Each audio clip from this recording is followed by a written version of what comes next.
ورجعنا لكم تاني يا شباب وحلقه جديده ويلا فانتسي والجوله ال 35. شفنا الجوله ال 34 افريج 54 نقطه. شفنا سون جاب 4 نقط للاسف وكان الهاتريك من نصيب لوكاس مورا. ورجعنا تاني شفنا سون في ماتشات تشامبيونز ليج ضد مانشستر سيتي واللي جاب هدفين اروع من بعض وساهم بشكل كبير في صعود توتنهام للسيمي فاينال تشامبيونز ليج عشان يلعبوا اياكس.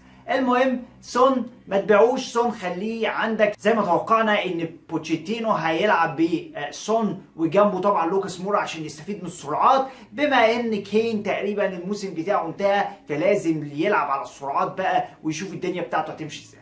شفنا كمان بوجبا اللي جاب ضربتين جزاء عشان يوصل 15 نقطة الجولة دي، وشفنا طبعا ستيرلينج اللي من ساعة ما انا بعته وهو بيتألق، هدفين في الدوري وهدفين في تشامبيونز ليج، والدبل اللي انا جبته فيه لعب ماتش واحد جاب 3 نقط والماتش التاني قعد على الدكة وما لعبش. خلينا بقى نشوف الدبل جيم ويك اللي جاي ده. كذا فرقة عندها ماتشات حلوة. الدبل جيم ويك ده هو حلو بالنسبه للفرق الصغيره، الفرق اللي ما عليهاش العين قوي، فرق زي مانشستر يونايتد عندها ماتشات صعبه، مانشستر سيتي عندها ماتشات صعبه، توتنهام برضو ماتش وماتش، يعني الدنيا مش سهله قوي. يمكن ماتشات الدبل جيم ويك اللي فاتت كانت احلى للفرق الكبيره، بس بالنسبه للفرق الصغيره زي خلينا نقول واتفورد، ساوثهامبتون، الفرق دي عندها ماتشات حلوه. هنتكلم بقى وزي ما عودناكم في كل دبل جيم ويك بنقول الفرق اللي عندها دبل جيم ويك ونقول اللعيبه اللي انت ممكن تشتريهم منهم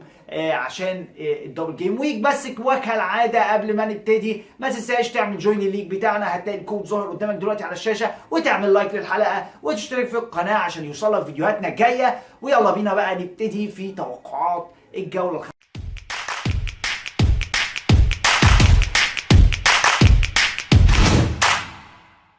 بداية بأول فرقة معانا هي فرقة واتفورد، وهي أسهل ماتشات هتلعبها ضد هادرسفيلد والمباراة الثانية ضد ساوثهامبتون. فرقتين مش عايز أقول من بره يعني التوب 7 التوب 8 كمان. فرقة زي هادرسفيلد يعني بتودع بتتلقى أهداف كتير، وفرقة زي واتفورد طامحة إن هي تطلع أكتر في الليج، لازم تفوز في الماتشين دول، ماتشين سهلين جدا وحلوين.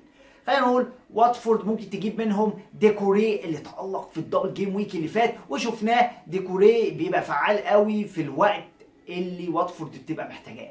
ممكن كمان تجيب اندري جراي اللي برضو بدأ يرجع للتهديف، بيسجل، هيبقى اساسي المباريات الجايه، وخصوصا طبعا بعد طرد تروي ديني واللي ما كانش يعني على البال ولا على الخاطر. اما بقى لو عايز تراهن شويه على كلين شيت، هات فوستر اللي بيجيب سيفز، اكيد هيطلع بكلين شيت في واحد من الماتشين مفيش كده. تاني فرقه ممكن تختار منها لعيبه وهي ارسنال. تاني اسهل ماتشات عندهم كريستال بالاس وولفرهامبتون. ارسنال ممكن تختار منهم اوباميانج اللي سجل المباراه اللي فاتت، ممكن كمان تختار كولاسيناتش اللي بيعمل اسيستات عاده وجابوا كلين شيت على غير العاده بره ارضهم في مباراه ضد واتفورد. ثالث فرقه وهي فرقه وولفرهامبتون اللي عندها ماتش صعب شويه مع ارسنال ماشي، والمباراه الثانيه مع فرقه برايتون البيون. ممكن تجيب خيمينيز طبعا الاختيار الاولاني. ممكن تفكر في دياجو جوتا اللي هو متسجل ان هو ميدفيلدر وبيلعب سترايكر جنب خيمينيز، وممكن تفكر كمان في مات دوهرتي اللي بيبقى له كونتريبيوشن هجومي عالي، ولو حتى ممكن تلعب على الكلين شيت في مباراة برايتون اللي كان عندهم دبل جيم ويك الاسبوع اللي فات وما شاء الله اتغلبوا 5-0 و2-0، حتى ما كانش فيه يعني اتاكينج ريكورد يتحسب لفرقة زي برايتون. رابع فرقة ممكن تختار منها وهي اختيار ضعيف شوية زي فرقة ساوثهامبتون اللي عندهم نيوكاسل مباراة وعندهم واتفورد المباراة الثانية. ممكن تجيب منهم لو عايز يعني عنصر كلين شيت وده صعب انا مش برجحه قوي. ممكن تجيب جان حارس رخيص برضه هيلعب. لو عايز مثلا حارس تقعده على البنش وتفعل البنش بوست ممكن تفكر في حارس زي جان. وورد براوز بيجيب اهداف مؤخرا، بيجيب اهداف مش قليله يعني، ماتش وماتش، راجل عامل شغل كويس ممكن تفكر فيه.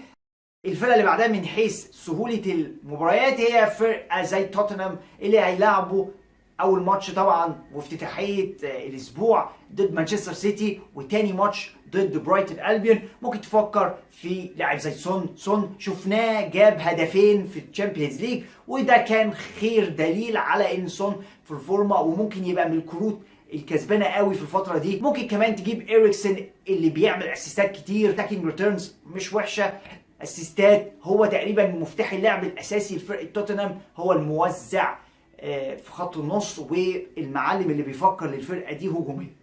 وتالت واحد ممكن تجيبه لوريس، اللي انا براهن بشكل كبير على كلين شيت له في مباراه زي مباراه برايتون البيون، وصعب قوي الصراحه ضد مانشستر. وممكن تفكر برضو بره الصندوق بقى، الناس ممكن هتجري جامد قوي على لاعب زي لوكاس مورا اللي هاتريك المباراه اللي فاتت، بس ما كانش له دور قوي، ما شفناهوش في مباراه مانشستر سيتي في تشامبيونز ليج، بس هو اوبشن موجود ممكن تفكر فيه برضو لو الفلوس معجزه معاك وما تقدرش لا تجيب لا سون ولا إيريكسن.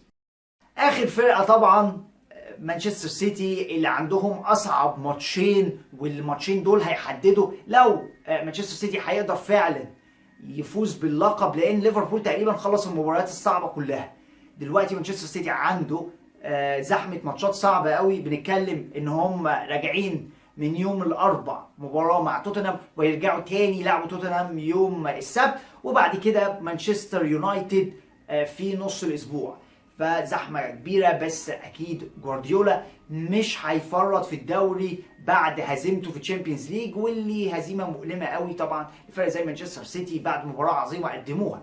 طبعا لازم تفكر في ستيرلينج اساسي معاك، راجل في اعلى مستوياته، بينافس على صداره الهدافين. كمان تتكلم على اجويرو، كمان عندك واحد جاب 19 جول والتاني جاب 17، فاجويرو وستيرلينج هم مفتاحين اللعب عاليين قوي لمانشستر سيتي، لازم تجيب منهم. ابعد شويه عن الدفاع، ما اظنش انك انت تراهن قوي على الدفاع يعني، او حتى حراسه المرمى. لو انت عندك حد منهم ماشي ممكن تلعبه، بس ما تجيبش حد مخصوص من دفاع فرقه مانشستر سيتي اللي شفناه بيتلقى هدف يعني ملوش معنى قوي في مباراه كريستال. بالنسبه بقى لخيارات الكابتنه، واول واحد معانا هو بيير إمريك أوباميانج. ماتشين حلوين لارسنال، ممكن يهدف مفيش كلام. تاني واحد في الكابتنه ممكن تفكر فيه هو خيمينيز، ماتشين برضو حلوين لفرقه وولفرهامبتون. خيمينيز معروف ان هو بيقدر يجيب ضد الفرق الكبيره، شفناه بيجيب ضد اليونايتد، ضد تشيلسي، عادي جدا ضد توتنهام مفيش كلام. ممكن يبقى له دور وبصمه كبيره في مباراته ضد ارسنال، والمباراه الثانيه زي ما قلنا مباراه سهله لفرقه وولفرهامبتون. ممكن كمان تفكر تكابتن، يعني اظن الترجيحات بتاعتي هتروح لاجويرو شويه في الكابتنه بالنسبه لمانشستر سيتي، لان اجويرو يعني رجل المباريات الصعبه. البيج فور هو بيسجل هاتريك في فرقه تشيلسي، هاتريك في فرقه ارسنال، في مباراه ليفربول سجل، يعني راجل اكيد هيبقى له حضور كبير في المباراه الجايه سواء ضد مانشستر يونايتد او توتنهام. اما رابع خيار في الكابتنه وهو سون اختيار حلو قوي للكابتنه، دبل جيم ويك، راجل ملعلع، جاب هدفين في مانشستر سيتي في تشامبيونز ليج، اوبشن حلو للكابتنه ممكن تفكر فيه. وبكده نكون وصلنا لنهايه حلقتنا النهارده، ويلا فانتسي وتوقعات الجوله ال 35 وتقريبا اخر دبل جيم ويك كبير عندنا السنه دي. لو انت عندك بنش بوست خلاص حان الوقت انك انت تفعلها الاسبوع ده، مفيش كلام. التريبلز فكر في التريبلز، ممكن تفكر بره الصندوق شويه، تفكر تعمل تريبل كابتن صلاح، بس انا مش برجح الفكره دي. على الاقل راهن على لاعب هيلعب ماتشين زي اجويرو، ممكن زي سون، كل الحاجات دي ممكن تفكر فيه كتريبل. وكالعاده طبعا انتهت حلقتنا النهارده، ويلا فانتسي وتوقعات الجوله ال 35، ونشوفكم ان شاء الله في الحلقه الجايه. خلاص فاضل الاسبوع ال 36 وال 37 وال 38 ونهايه الموسم الثاني من يلا فانتسي تنتهي على خير ان شاء الله، ونشوفكم في الحلقه الجايه. سلام.